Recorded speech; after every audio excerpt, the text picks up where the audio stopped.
सोचो अगर ह्यूमंस अर्थ का टेम्परेचर कंट्रोल कर सके और डिसाइड करे कि कितनी सनलाइट प्लैनेट तक पहुंचनी चाहिए।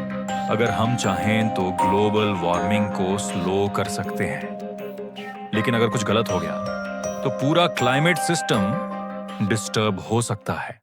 ये कोई फ्यूचर का कॉन्सेप्ट नहीं है, ये रिसर्च अभी चल रही है और इसी आइडिया को कहते हैं solar geo engineering. Welcome to Enoxy expo.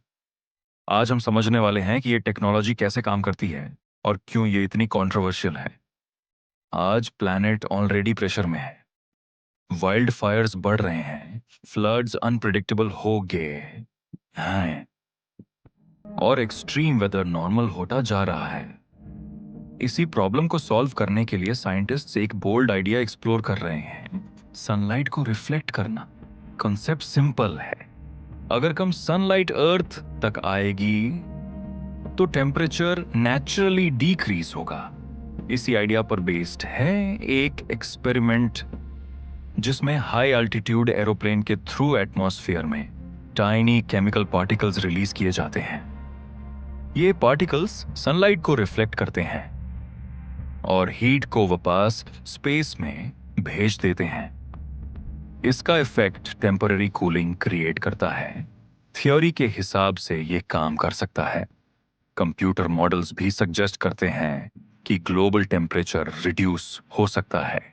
लेकिन यहां से प्रॉब्लम स्टार्ट होती है, क्योंकि जब आप सनलाइट कंट्रोल करते हो तो आप सिर्फ टेम्परेचर कंट्रोल नहीं कर रहे होते, आप पूरे क्लाइमेट सिस्टम को अफेक्ट कर रहे होते हो।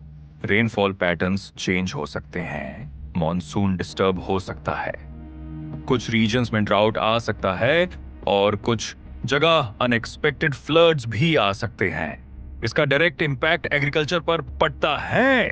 फार्मिंग फेल हो सकती है, फूड प्रोडक्शन कम हो सकता है और मिलियंस लोग इनडायरेक्टली अफेक्ट हो सकते हैं। और सबसे बड़ी बात, हम अभी तक सारे कंसीक्वेंसेस फुली समझ नहीं पाए हैं। एक और आइडिया एक्सप्लोर किया जा रहा है, क्लाउड वाइटनिंग।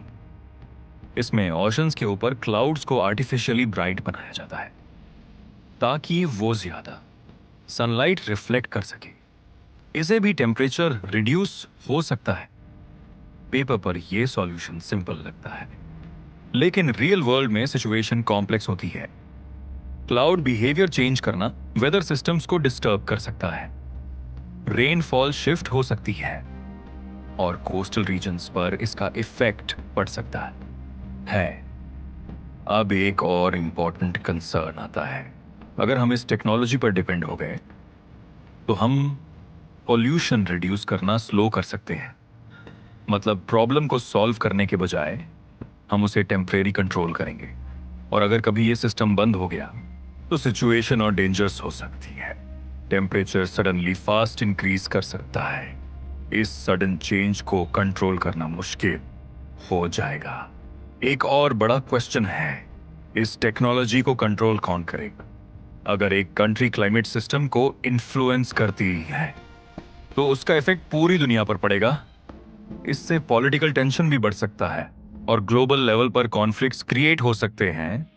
पब्लिक भी इस टॉपिक पर डिवाइडेड है। कुछ लोग इसे सॉल्यूशन मानते हैं और कुछ लोग इसे डेंजरस एक्सपेरिमेंट कहते हैं। फिलहाल ये टेक्नोलॉजी रिसर्च स्टेज में है, कोई लार्ज स्केल इंप्लीमेंटेशन अप्रूव नहीं हुआ है, लेकिन डिबेट कंटिन्यूअसली बढ़ रही है। कुछ लोग बिलीव करते हैं कि यह ह्यूमैनिटी को हेल्प करेगा और कुछ लोग कहते हैं कि यह एक रिस्की गैम्बल है।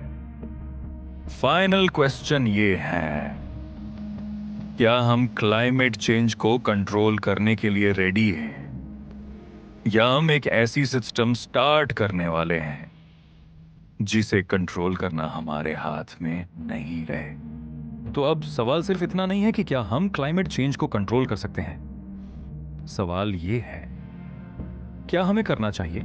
सोलर जियो इंजीनियरिंग एक पावरफुल टूल हो सकता है, लेकिन पावर के साथ रिस्क भी आता है।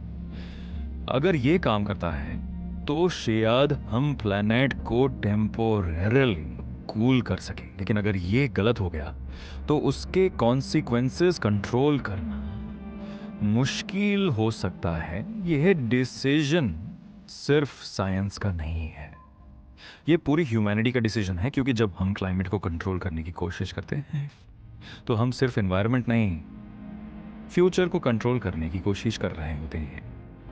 और शायद सबसे बड़ा रिस्क ये नहीं है कि ये फेल हो जाए, बल्कि ये है कि ये काम कर जाए। आप क्या सोचते हो? क्या ये सॉल्यूशन है या एक डेंजरस एक्सपेरिमेंट? कमेंट करके ज़रूर बताओ। और अगर ऐसे डीप टॉपिक्स पसंद आते हैं तो चैनल को सब्सक्राइब करो। मिलते हैं नेक्स्ट वीडियो में।